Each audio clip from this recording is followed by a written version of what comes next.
এরপরে প্রশ্ন হলো, আমাদের মহল্লার মসজিদে এতদিন জুমার নামাজ আদায় হয়ে আসছে, এখন এলাকাবাসী সবাই সম্মিলিতভাবে একটি কেন্দ্রীয় মসজিদে জুমা আদায় করতে চায়।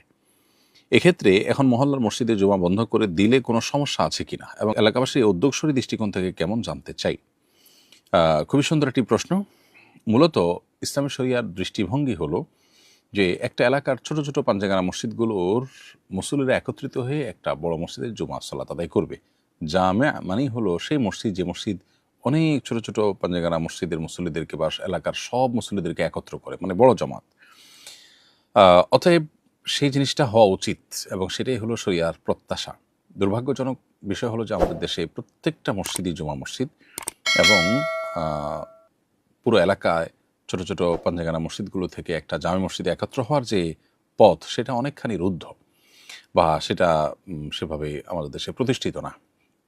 এখন আপনারা যে উদ্যোগ নিতে চাচ্ছেন যে ছোট ছোট যে মসজিদগুলোতে জুমা চালু আছে, আপনারা সেগুলোতে জুমা বন্ধ রেখে একটাতে জুমা সবাই মিলে আদায় করতে চাচ্ছেন, এটা প্রশংসনীয় কাজ।